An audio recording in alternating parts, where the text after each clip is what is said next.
¿Qué tal? ¿Cómo están? Tengan todos ustedes muy buenas noches. Bienvenidos a Estado de la Nación.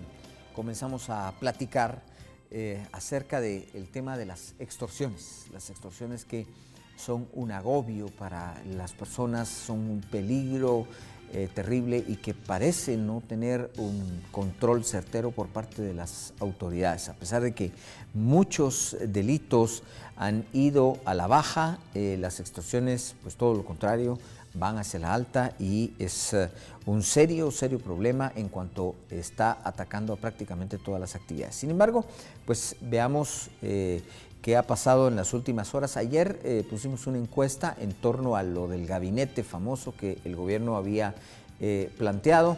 Este es el resultado final de la encuesta. ¿Cree usted que con un gabinete de gobierno se puede reducir la migración? Y la respuesta mayoritaria, el 89% de quienes votaron en nuestras redes sociales, un 89% dijeron que no, tan solo un 11% plantearon que sí. O sea que ese fue el resultado de esa encuesta. Hoy les tenemos otra encuesta para que ustedes en las redes sociales también voten y es en relación a este tema. Vea la encuesta que le vamos a plantear.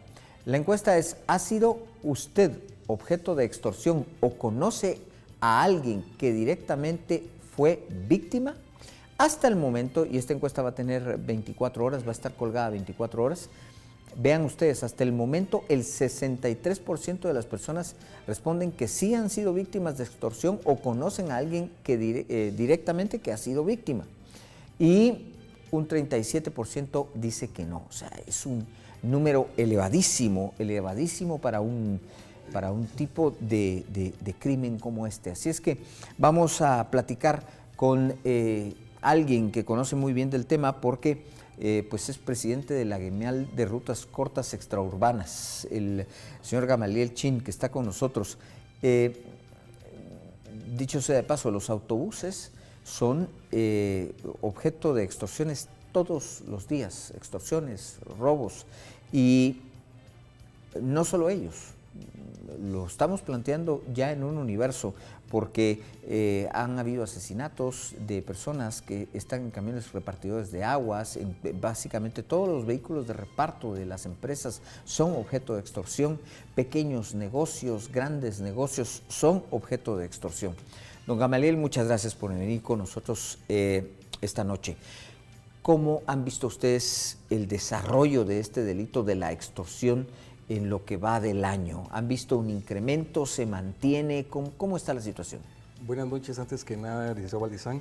Agradezco la oportunidad para podernos referir a este tema que es un flagelo al que debemos atacar con mucha seriedad, y considero que las actuales autoridades de la Policía Nacional Civil han puesto la atención a nuestra problemática, que ya data de muchos años, y en esa forma y medida hemos encontrado algún halo de solución al respecto.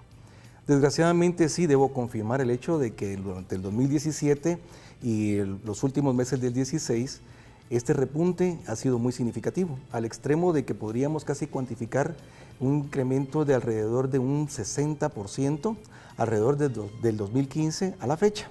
Bajo esas circunstancias, nuestra referencia está en función de los ataques sistemáticos que han sufrido nuestros operadores. No podemos dejar pasar por alto el hecho de que dicha estadística se sustenta al recopilar todo lo que en el sistema de transporte de pasajeros, sea este urbano o extraurbano, sucede. Y bajo esas circunstancias encontramos elementos en común que desgraciadamente es el interés perverso por el dinero. ¿Ustedes se reúnen e intercambian información al respecto? Pues curiosamente nosotros hacemos transporte, pero nos hemos convertido en investigadores porque, como le decía fuera de micrófonos antes de entrar a la cabina, lo que hemos visto es con sentido común el comportamiento de la delincuencia. Hemos tratado de intercambiar con las gremiales o las distintas asociaciones que componen el transporte extraurbano, porque el comportamiento del sistema de transporte urbano máximo, el capitalino o el de Quetzaltenango, son un tanto diferentes, y por lo tanto el movilizarse dentro de la urbe pues los hace un poco más tentadores para la delincuencia, que ataca desde los centros delictivos que están más cercanos a estos. Bajo esas circunstancias, sí, nosotros hemos intercambiado, cruzamos bromas algunas veces, pero después de bromear nos sentamos a conversar qué tenemos en común ante la situación que vivimos. Y de eso vamos generando ideas, escenarios, planteando a compartir los medios que nos reciben como extorsión, y aquí es donde le puedo hacer un hincapié. Resulta increíble que tenemos una normativa de telecomunicaciones en la que es fácilmente identificable al propietario de un chip que sirve para causar una extorsión, pero con mucha sencillez entregan teléfonos monederos para que verdaderamente nos sirvan como un arma previa para una extorsión que muchas veces llega a cobrar vidas. Hemos tratado de que el Ministerio Público, al recibir nuestra denuncia, cause la investigación, pero nos ha tomado mucho tiempo. Mucho tiempo que a veces, la última le puedo decir, de una asociación del sur de la ciudad de Guatemala, llevaba más de 3 años, con muchos hechos documentados, con muchas boletas de pagos a cuentas, y lógicamente no maduraba la investigación y siempre se nos recomendaba que siguiésemos en ese círculo. Llegó el momento en el que hubo un asesinato de un compañero transportista que rebalsó el tema. Se dio la suspensión del servicio, se dio la reacción de la policía, y le puedo decir, porque debemos reconocer, mi papá siempre dijo, flores en vieno sobre una tumba, los resultados que la PNC nos ha generado en los últimos 2 o 3 meses, que son totalmente ¿Pero qué pasa diferente. con los casos cuando llegan al Ministerio Público? Se estancan. Mire, sé decirle que hoy tenemos mucho recurso en el sistema, en el gobierno, en el Ejecutivo, que salió del Ministerio Público. Me refiero al licenciado Rivas como ministro de Gobernación y al licenciado Guzmán como viceministro de Seguridad. 2 personas a las que teníamos mucha familiaridad en el Ministerio Público y que su llegada al Ministerio de Gobernación sirvió muchísimo. Pero creo que su inexperiencia no les dio la rapidez para poder reaccionar. Lógicamente, nuestra familiaridad y nuestra urgencia nos hizo sentarnos y lógicamente tomar todas las acciones pertinentes enlazándonos en un grupo. Ustedes han percibido, porque de alguna manera los pilotos lo saben, el problema de las pandillas es sectorizado y los pilotos pues pueden conocer a muchos de ellos.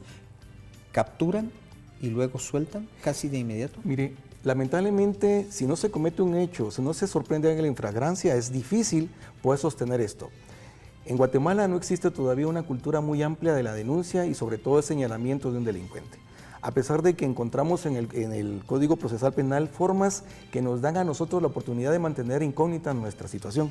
Pero la defensa de un delincuente también tiene posiblemente en el proceso la forma de obtener la identidad del denunciante y lógicamente el temor aparece.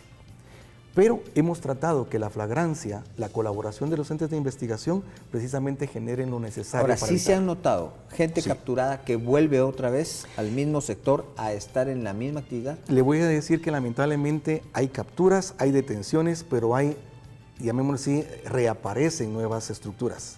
Estas, llamémoslo así, se reciclan, muere el rey, aparece otro rey. Se sorprende la estructura que organiza el cobro y aparecen, se restituyen posteriormente. Lo que nosotros hemos encontrado es una resistencia a esto y al momento de recibir cualquier arma, y me refiero a un teléfono, inmediatamente poner a disposición de las autoridades y ni siquiera ponernos en contacto con ellos, porque eso es lo que nos abre la puerta para convertirnos en sus clientes. Hemos encontrado la forma de transmitirle seguridad a nuestros trabajadores.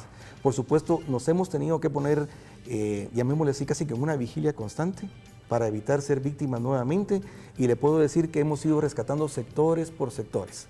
El sur del departamento de Guatemala en este momento está bastante excluido de la extorsión, pero no significa que con esto no puedan volver a ser víctimas de lo mismo. ¿Qué sucede en las otras actividades? Ustedes van a muchos barrios, a muchos sectores.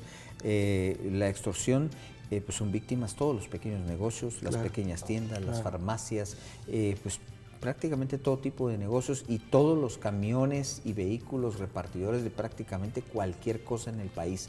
¿Qué sucede? ¿Ustedes han tenido contacto, han tenido intercambio de información? Pues mire, le vuelvo a repetir, nuestra actividad se limita al transporte. Nos informamos, creo que es un muy buen referente el saber que el 63% de los guatemaltecos conoce a alguien que verdaderamente ha sido víctima o conoce a alguien que es su familiar o amigo cercano que ha sido víctima de las extorsiones. ¿O han sido víctimas directamente? Y le digo, tratamos de poner nuestra experiencia y hacemos bromas en la que hacemos transporte, pero nos hemos convertido por necesidad en investigadores y les damos los tips al respecto. Lamentablemente no todos los sectores se organizan. Nosotros tenemos una organización precisamente producto de una explotación, y me refiero al transporte de personas en el departamento de Guatemala y fuera del departamento, y esto pues nos da a nosotros la oportunidad de poder ir transmitiendo en las reuniones las experiencias de unos sobre otros para tratar de emular estos ejemplos y reducir las extorsiones. Ustedes en tiempo pasado han planteado reiteradamente el tema de quitar el manejo de dinero, por supuesto, de los pilotos, por supuesto, de poner los aparatos automáticos, de poner tarjetas. Sí. ¿Qué es lo que ha pasado? ¿Por qué eso lleva años y no se cristaliza? Mire, le voy a decir, lamentablemente nosotros somos también víctimas del latrocinio que los patriotas hicieron. En el año 2011, todavía en los términos de la administración de la UNE, se logró colocar dentro de la reglamentación del transporte de personas la obligatoriedad de la implementación de servicios tecnológicos que conllevan el retiro del efectivo, la camarización para multiplicar los ojos que pueden ver lo que sucede dentro y fuera del autobús. Imaginémonos cuántos estaríamos vigilando. Bajo esas circunstancias, los patriotas vendieron cualquier posición y debo decir que algunos compañeros transportistas reacios a la fiscalización hicieron detener este proceso, lo que nos tiene a merced de la delincuencia. Yo le decía fuera de cámaras al inicio que existe un divorcio interministerial. Nosotros somos administrados por el Ministerio de Comunicaciones, pero oh sorpresa, hasta cómo están las carreteras, menos interesaremos en lo que es la implementación tecnológica versus la seguridad que la genera y la promete el Ministerio de Gobernación. Se lo dijimos al ministro Rivas. Obligue a sentar al Ministerio de Comunicaciones en una mesa para que esto se ponga en práctica. El interés perverso de las extorsiones es el dinero en giro en las unidades. A mí, en lo particular, siempre me ha molestado de que el ayudante se baje con el fajo de dinero en las manos, que eso es lo que promete a cualquier delincuente que está en las calles un atractivo para venir y extorsionar. Claro, por supuesto. Tenemos que ir a una pausa, pero regresamos en unos instantes con todos ustedes.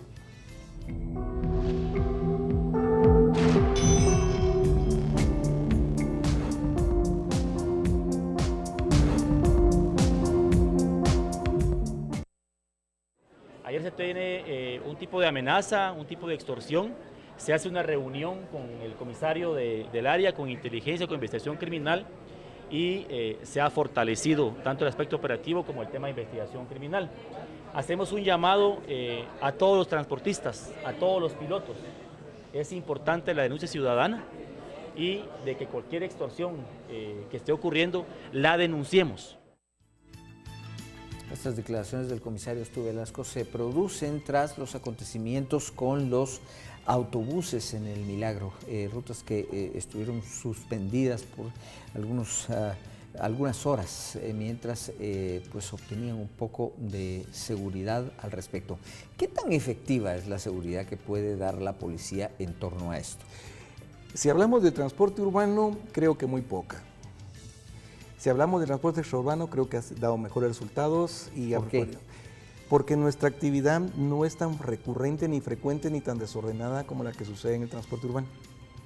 Tal vez el usuario, el guatemalteco per se, piensa que el transporte todo es igual, pero el comportamiento es diferente.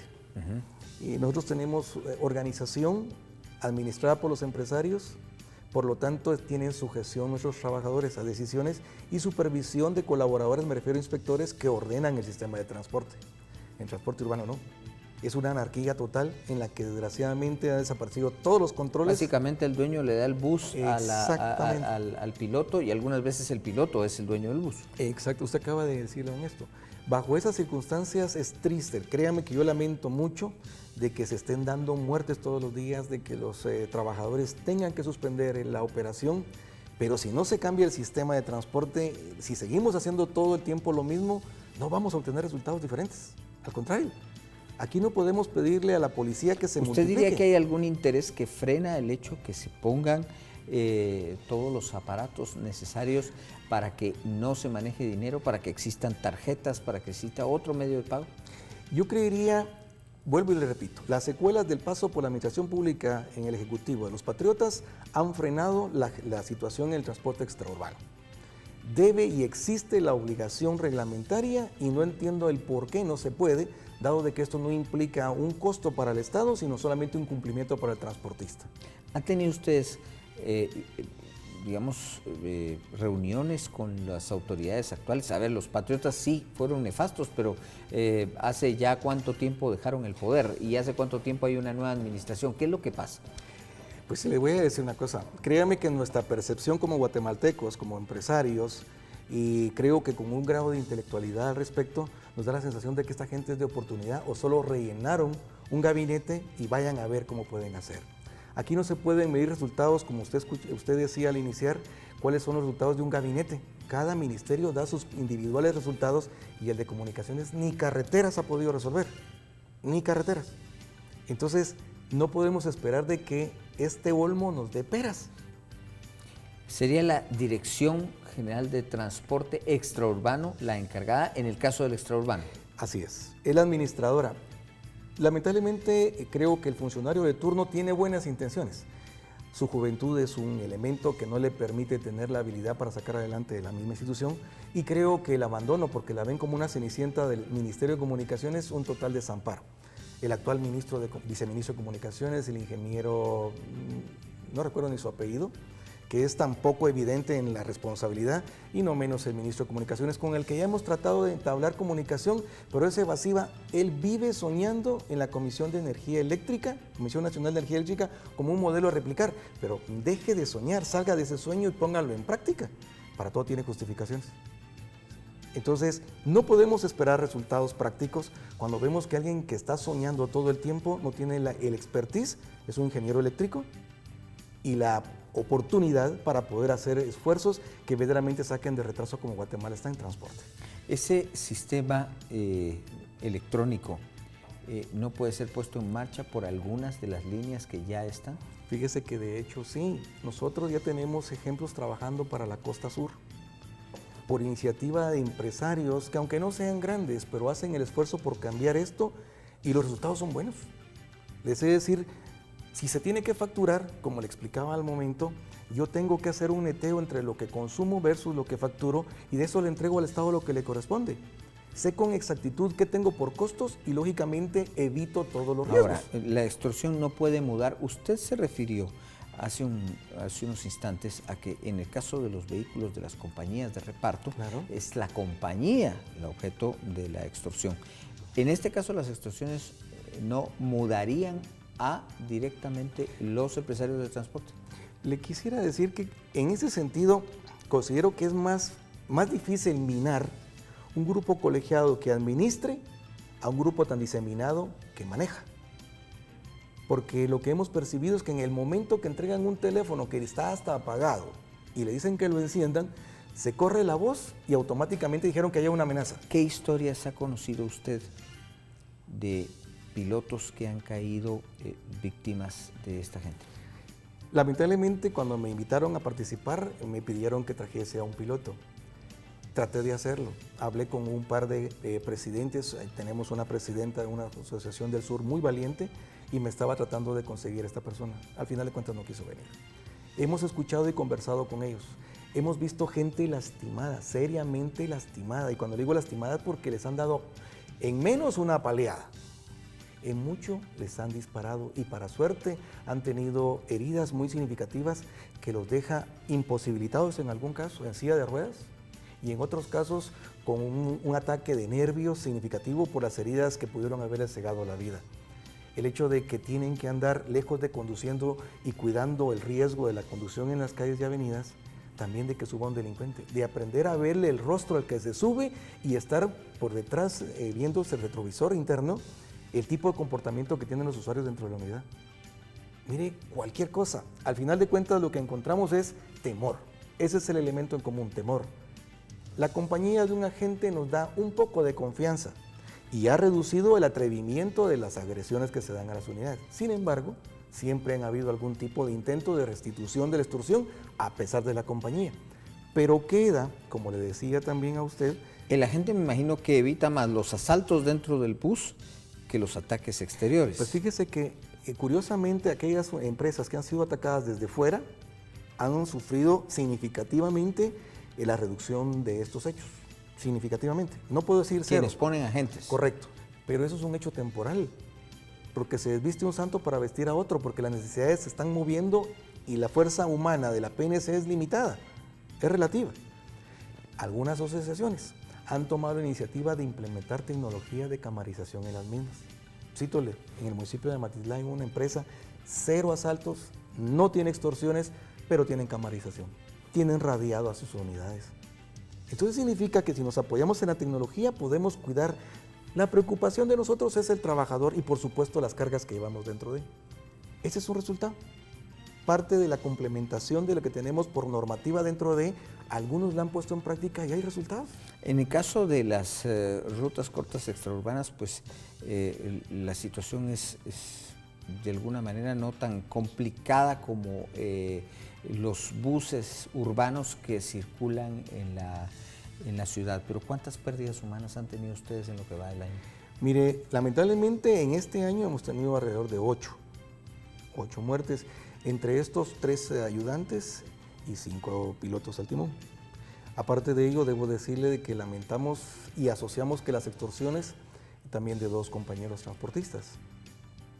Le digo 8 que están al timón dentro de la unidad y 2 externamente vinculados con este hecho de resistencia al pago de la extorsión. ¿Están pagando? No. En buena parte del departamento... ¿Usted diría que la mayoría de rutas cortas extraurbanas no está pagando? Mire, le podría decir que si hablamos de 1.750 buses que componen la operación del transporte del departamento de Guatemala, cerca del 80% no lo están pagando. Le puedo decir que lo que es Ciudad Quetzal, San Juan Zacatepeques, Villanueva, San Miguel Petapa, San José Villanueva, inclusive Santa Catarina Pinula, inclusive San José Pinula, parte de Fraijanes no lo están haciendo. El norte tenemos como flagelo la cercanía del centro de detención conocido por nosotros el preventivo. ¿Qué lugares son considerados rojos o los más difíciles o los más peligrosos donde las rutas cortas extraurbanas están circulando? En este momento casi que le podría pensar que lo que se llama vía San Pedro Ayampuc, San José Nacahuil, el área de Chinautla, y el ingreso a lo que es la CA9 Norte, me refiero viniendo de Palencia. Consideramos que son los puntos más álgidos en este momento. Usted me cita la parte norte, correcto, básicamente. Así es. Norte y hacia el centro. Sí, así es. Esa es la parte para ustedes más complicada. Como le repito... ¿Coincide eso con que hay muchos comités de vecinos en esas otras partes que usted ha señalado en donde pues ellos se han organizado también? Podría ser un incidente porque considero de que, vuelvo a las estadísticas que al principio se mencionaron, ese 63% podría decirse que estuvo aposentado entre lo que era occidente, el sur y el oriente de la ciudad, del departamento, y la organización pues ya germinó.